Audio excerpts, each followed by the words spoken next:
இதுதான் Australia map. உலகத்தோட 6வது பெரிய நாடு. இந்தியாவை விட 2 மடங்கு பெரிய நாடு. இந்தியாவோட மக்கள் தொகை 150 கோடி பேர். ஆனால் இந்தியாவோட 2 மடங்கு பெருசாக இருக்கிற ஆஸ்திரேலியாவோட மக்கள் தொகை எவ்வளோ தெரியுமா? 2 கோடியே 70 லட்சம் பேர். இந்த மக்களும் மொத்த நாட்டிலையும் பரவி வாழலை. இப்போ நீங்கள் மேப்பில் பார்க்குற Sydney, Melbourne, Brisbane, Adelaide, Perth இந்த 5 சிட்டியில் மட்டும்தான் வாழ்கிறாங்க.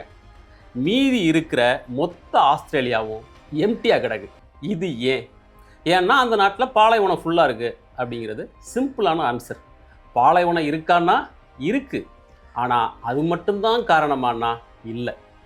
அந்த காரணத்தை கொஞ்சம் அலசி ஆராய்ஞ்சு பின்னாடி போய் பார்த்தோம்னா கேட்க ஆச்சரியமாக இருக்குது, அவ்வளவு விசித்திரமாக இருக்குது.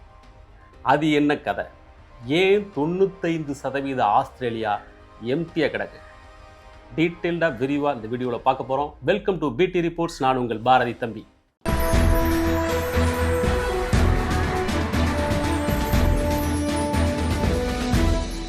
நம்ம இந்தியாவில் ஒரு சதுர கிலோமீட்டருக்கு 480 பேர் வாழ்கிறோம். ஆனால் ஆஸ்திரேலியாவில் 3.7 பேர் மட்டும்தான் வாழ்கிறாங்க. அவ்வளவு கம்மி. ஒரு ஊருக்கும் இன்னொரு ஊருக்கும் இடையில் நூற்றுக்கணக்கான ஆயிரக்கணக்கான கிலோமீட்டர் டிஸ்டன்ஸ். அந்த ஹோல் டிஸ்டன்ஸ்லையும் மக்கள் வாழ்கிறதே இல்லை, எல்லாம் எம்டி. உதாரணத்துக்கு இப்போ நம்ம சென்னையிலேருந்து கிளம்புறோம், மதுரை, விருதுநகர், நாகர்கோவில் வரைக்கும் போகிறோம். இன்பிட்வீன் கேப்பில் எந்த ஊருமே இல்லை அப்படின்னா எப்படி இருக்கும்? அப்படி தான் இருக்குது மொத்த ஆஸ்திரேலியாவும். இந்த வினோதமான பாப்புலேஷன் டிஸ்ட்ரிபியூஷன் அந்த நாட்டுக்கு விசித்திரமான பல நிலவியல் அமைப்புகளை உருவாக்கி கொடுத்துருக்குது. உதாரணத்துக்கு இதுதான் ஈஸ்ட் பில்பாரா ஷயர். இது ஜப்பான் நாட்டு அளவுக்கு பெருசு. ஆனால் அங்கே வாழ்கிற மொத்த மக்கள் தொகை எவ்வளோ தெரியுமா? வெறும் 10,000 பேர். இந்த 10,000 பேரும் அந்த ஏரியாவில் நியூ மேன் அப்படின்னா ஒரே ஒரு சிட்டியில் மட்டுமே வாழ்கிறாங்க. மிச்ச இடம் எல்லாம் எம்டியாக கிடக்கு. இப்படி உள்ளடங்கின ஆளரவம் இல்லாத இடத்தை நிர்வகிக்கிறதுக்கு அப்படின்னு ஆஸ்திரேலிய அரசு தனி ஒரு டிபார்ட்மெண்ட்டை உருவாக்கி வச்சிருக்குது. அவுட்பேக் கம்யூனிட்டிஸ் அத்தாரிட்டிஸ் அப்படின்னு அந்த அமைப்புக்கு பேர். இந்த அமைப்பின் சார்பாக நிர்வகிக்கப்படுகிற ஒரு இடம் unique carburetted for west Asia. இது அடிலைட் சிட்டிக்கு கொஞ்சம் மேலே இருக்குது. இந்த ஏரியா பிரான்ஸ் நாட்டு சைஸ் அளவுக்கு பெருசு. ஆனால் அங்கே வாழ்கிற மக்களோட எண்ணிக்கை எவ்வளோ தெரியுமா? 2021 வருஷ டேட்டாவின்படி வெறும் 1016 பேர். நாட்டோட சைஸு, அந்த ஏரியாவோட சைஸு பிரான்ஸ் நாட்டு அளவுக்கு. ஆனால் வாழ்கிற மக்கள் 1016 பேர். அண்ணா கிரீக் அப்படின்னு இன்னொரு ஏரியா. இந்த ஏரியா இஸ்ரேல் நாட்டு அளவுக்கு பெருசு. ஆனால் அந்த மொத்த ஏரியாவும் ஒரு தனியாருக்கு சொந்தமானது. அங்கே சில ஆயிரம் மாடுகள், அந்த மாடுகளை மேய்க்கிறதுக்கு 1 டஜன் மனுஷங்க, அவ்வளோ பேர் மட்டும்தான் இருக்காங்க. மொத்த இடமும் எம்டி. இதில் இன்னொரு சினாரியோ பார்க்கலாம். ஆஸ்திரேலியாவோட தெற்கு கடல் நகரமான எஸ்பெரன்ஸ் நகரம்னா பெருசாக நினச்சிடாதீங்க. அந்த ஊரில் மொத்தமே வாழ்கிறது 14,000 மக்கள் தான். இந்த ஊர்லேருந்து இதுக்கு நேர் எதிர் திசையில் ஆஸ்திரேலியாவோட வடக்கு கடல் எல்லையில் இருக்கிற கனுநூரா அப்படின்ற ஒரு சின்ன நகரம். இந்த 2 நகரத்துக்கும் இடைப்பட்ட டிஸ்டன்ஸ் 3500 கிலோமீட்டர். இன்பிட்வீன் கேப்பில் வாழ்கிற மக்களோட எண்ணிக்கை எவ்வளோ தெரியுமா? வெறும் 70,000 பேர். அதாவது 3500 கிலோமீட்டர் டிஸ்டன்ஸ். இடையில அங்கங்கே சின்ன சின்ன ஊரில் வாழ்கிற மக்களோட எண்ணிக்கை வெறும் 70,000 பேர். இதை எப்படி நம்ம புரிஞ்சுக்கலாம் அப்படின்னாக்க, இப்போது சென்னையில் தமிழ்நாட்டிலேருந்து கிளம்புறோம், குஜராத், ராஜஸ்தான், காஷ்மீர், பாகிஸ்தான், அந்த பக்கம் தெற்கு சீனாவோட எல்லை வரைக்கும் போகிறோம். இந்த இடைப்பட்ட ஏரியாவுக்குள்ளே வெறும் 70,000 மக்கள் தான் அங்கங்கே விரவி வாழ்கிறாங்க. அப்படின்னா எப்படி இருக்கும்? அப்படி தான் இருக்குது இந்த ஏரியா. சரி, ஏன் இப்படி இருக்குது அப்படின்னா, அந்த ஊரில் எக்கச்சக்கமாக பாலைவனம் இருக்குது, அதனால தான் அப்படி இருக்கிறாங்க அப்படிங்கிறது ரொம்ப ஈஸியான ஆன்சர். பட் அது மட்டும்தான் உண்மையானா கிடையாது. காம்ப்ளெக்ஸான பல பின்னணிகள் இதுக்கு பின்னாடி இருக்குது. ஆஸ்திரேலியாவில் பாலைவனங்கள் நிறைய இருக்கா அப்படின்னா இருக்குது. உலகத்தோட மிகப்பெரிய பாலைவனங்கள் அந்த நாட்டில் இருக்குது. தி கிரேட் விக்டோரியா டெசர்ட், சிம்சான் டெசர்ட், இந்த மாதிரி உலகத்தோட 10 பிரம்மாண்டமான பாலைவனங்களுக்கான தாய்நாடு ஆஸ்திரேலியா. அந்த பாலைவனங்களில் ஆபத்தான அனிமல்ஸ் இருக்குது, பூச்சி இருக்குது, இது எல்லாமே ஃபேக்ட் தான். ஆனால் இதனால் மட்டும்தான் ஆஸ்திரேலியா எம்டியாக கிடக்கானா? அப்படி கிடையாது. அதுக்கு வேறு சில காரணங்களும் இருக்குது. ஆஸ்திரேலியா ஜியாலஜிக்கல் அடிப்படையிலையும் ஒரு லொக்கேஷன்ற அடிப்படையிலையும் சபிக்கப்பட்ட நாடாக இருக்குது. ரிலேட்டிவ்லி ஆஸ்திரேலியா உறைபனி கண்டமான அண்டார்டிகாவுக்கு மிக நெருக்கமாக இருக்குது. அண்டார்டிகாவிலிருந்து தொடர்ந்து இடைவிடாமல் அதனோட மேற்கிலிருந்து தெற்கு நோக்கி ஆஸ்திரேலியாவை நோக்கி பனிக்காற்றும் குளிர் நீரோட்டமும் தொடர்ந்து வீசிக்கிட்டே இருக்குது. மழை பெய்யணும் அப்படின்னாக்க கடல் நீரோட மேற்பரப்பில் ஒரு வெப்பம் உருவாகணும், ஆவியாகணும். அதுதான் மழை பெய்யறதுக்கான அடிப்படையான ரூல். ஆனால் அண்டார்டிகாவிலிருந்து தொடர்ந்து வீசுகிற இந்த பனிக்காற்று, குளிர் நீரோட்டம், இது ரெண்டும் சேர்ந்து கடலோட மேற்பரப்பு நீரில் அப்படி ஒரு வெப்பநிலை உருவாக விடாமல் தடுக்குது. அதனால அங்கே மழை பெய்யறதில்ல. இட் மீன்ஸ் அண்டார்டிகான்ற உறைபனி கண்டம் ஆஸ்திரேலியாவுக்கு பக்கத்தில் இருக்குது. ஆனால் அங்கிருந்து வர்ற அந்த அதிகப்படியான பனிக்காற்று, குளிர் நீரோட்டம், இது ரெண்டும் சேர்ந்து ஆஸ்திரேலியாவோட வறட்சிக்கு காரணமாக இருக்குது. அங்கே மழை பெய்ய விடாமல் தடுக்கிறதுக்கு அதுவே காரணமாக இருக்குது. இதெல்லாம் ஆஸ்திரேலியாவோட மேற்கு பக்கத்தில் இருக்கிற பிரச்சனை. அப்படின்னாக்க நம்ம அப்படியே கிழக்கு பக்கத்துக்கு வருவோம். அங்கே கிரேட் டிவைடிங் ரேஞ்ச் அப்படின்னு ஒரு மலைத்தொடர். இது 3500 கிலோமீட்டர் நீளத்துக்குள்ள மிகப்பெரிய மலைத்தொடர். உலகத்தோட 5வது நீளமான மலைத்தொடர். இது நாட்டோட ஒட்டுமொத்த கிழக்கு பகுதியையும் அந்த கிரேட் வால் ஆஃப் சைனா போல மறைச்சு நிற்கிது. இது என்ன பண்ணுது அப்படின்னாக்க பசிபிக் கடல்லிருந்து ஆஸ்திரேலியாவுக்குள்ள வர்ற மலை மேகங்கள் எல்லாத்தையும் தடுத்து நிறுத்திடுது, ஒரு காம்பவுண்ட் சுவர் போல. ஒரு பக்கம் அண்டார்டிகாவிலேருந்து வர்ற அந்த பனிக்காத்தால பிரச்சனை, இன்னொரு பக்கம் இந்த மலைத்தொடரால பிரச்சனை. இப்படி ரெண்டு பக்கமும் வழியை மறிச்சு நின்று ஆஸ்திரேலியான்ற ஒரு கண்டத்தை கண்டம் பண்ணுது இந்த ரெண்டு இயற்கை சூழ்நிலைகளும். சரி, இது ரெண்டும் தான் அப்படி பண்ணுது, மற்ற இயற்கை சுச்சுவேஷன்லாம் கொஞ்சம் ஆதரவாக இருக்கும் அப்படின்னு பார்த்தோம்னா அப்படிலாம் இல்லை. இங்கே ஒருத்தன் தொக்கா சிக்கியிருக்கான், நீ வாடான்ற மாதிரி ஒட்டுமொத்த இயற்கை பேரழிவுகளும் சேர்ந்து கும்மி அடிக்குது ஆஸ்திரேலியா மேலே. நாம் எல் நினோ அப்படின்ற வார்த்தையை அடிக்கடி நியூஸில் கேள்விப்பட்டிருப்போம். அப்படின்னா என்ன அர்த்தம்னா, கடலோட மேற்பரப்பு வெப்பநிலை சராசரியாக இருக்கிறத விட உயர்ற நிகழ்வுக்கு பேர் எல் நினோ, குறைஞ்சதுன்னா அதுக்கு பேர் லா நினோ. இப்போ எல் நினோ எஃபெக்ட் வந்துச்சுனாக்க, அதாவது மேற்பரப்பு வெப்பநிலை அதிகரிச்சதுனாக்க நாட்டுக்குள்ள வெப்ப அலைகள், கடுமையான வறட்சி அப்படிலாம் வரும். லா நினோ வந்துச்சுனாக்க வெள்ளம், புயல், சூறாவளி அப்படி போகும். இந்த ரெண்டு எஃபெக்டும் சேர்ந்து தாக்குது ஆஸ்திரேலியாவை. இதெல்லாம் வருஷம் தவறாமல் தீபாவளி பொங்கல் மாதிரி வந்துடுது அப்படின்னு அர்த்தம் இல்லை. எப்பயாவது வரும், வந்தால் அதோட பாதிப்பு ரொம்ப தீவிரமாக இருக்கும். இந்த வேரி ஆகிற ஒரு நிச்சயமற்ற வெதர் கண்டிஷன் என்ன ஆகுது அப்படின்னாக்க, ஒரு வருஷம் முழுக்க பாலைவனத்தில் வெப்பம், கடுமையான வறட்சி, பாலைவன தீ இதெல்லாம் நடக்குது. ஆனால் அதே பாலைவனத்தில் அடுத்த வருஷம் வெள்ளம் பெருக்கெடுத்து ஓடுது. 2010 வருஷத்துக்கு முந்தைய 10 வருஷம் மேற்கு ஆஸ்திரேலியாவில் கடுமையான வறட்சி, அதுலேருந்து அடுத்த 10 வருஷம் வெள்ளம், மறுபடியும் இன்னொரு 10 வருஷம் வறட்சி. ஒரு ஏரியாவில் ஒரு மக்களோட செட்டில்மெண்ட் உருவாகணும், மக்கள் குடியிருக்கணும் அப்படின்னா வெதர் கண்டிஷனில் ஒரு ஸ்டேபிளான தன்மை இருக்கணும்.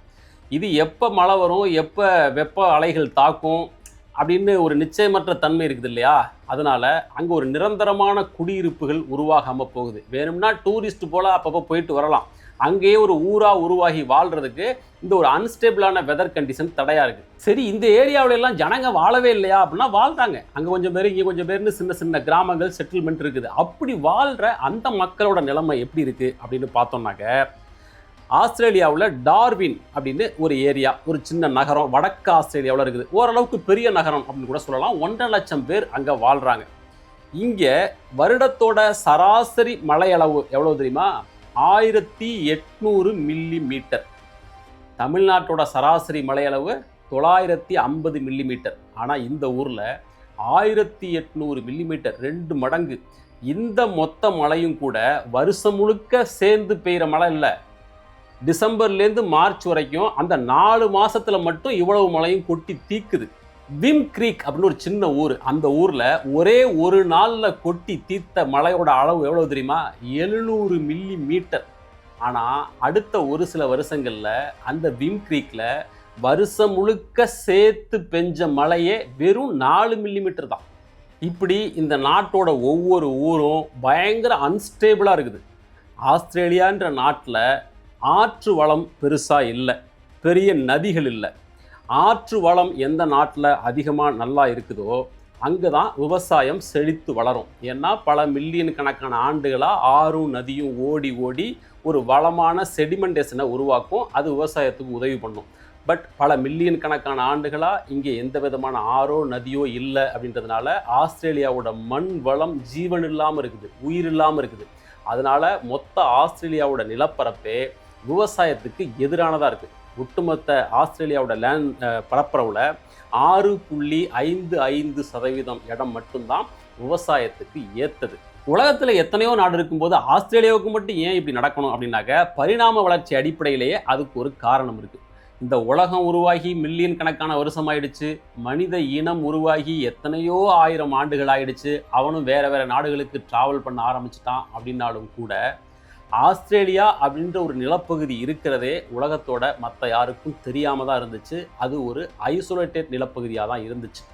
நவீன மனிதன் ஆஸ்திரேலியாவுக்கு ரீச் ஆனதே 65,000 ஆண்டுகளுக்கு முன்னாடி தான்.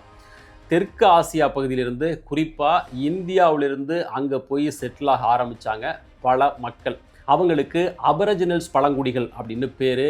கொஞ்சம் கொஞ்சமாக அங்கே போய் செட்டில் ஆக ஆரம்பித்து அவங்க அடுத்தடுத்த இனக்குழுவாக பல்கி பெருகி இன்றைக்கி அபரிஜினல்ஸ் கம்யூனிட்டி ஆஸ்திரேலியாவில் 500க்கும் அதிகமான இனக்குழுவாக அங்கே இருக்கிறாங்க.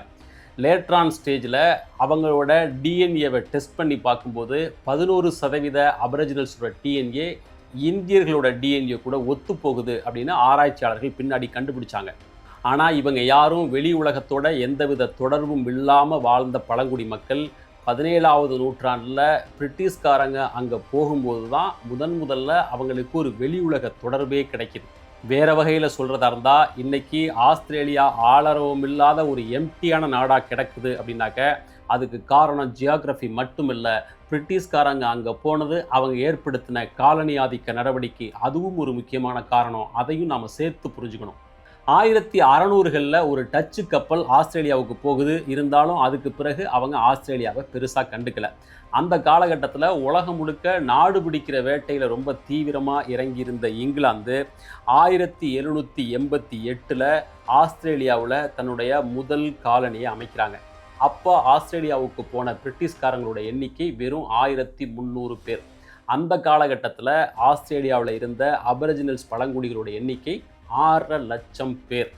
இன்னைக்கு இருக்கிற நிலைமையில் ஆஸ்திரேலியாவில் 2.25 கோடி பேர் மக்கள் தொகைங்கிறது அந்த நாட்டோட சைஸை கம்பேர் பண்ணும்போது கம்மி அப்படின்னு நம்ம பேசுகிறோம். ஆனால் அன்னைக்கு ஒட்டுமொத்த ஆஸ்திரேலியாவிலும் இருந்த மக்கள் தொகை வெறும் 6.5 லட்சம் பேர்.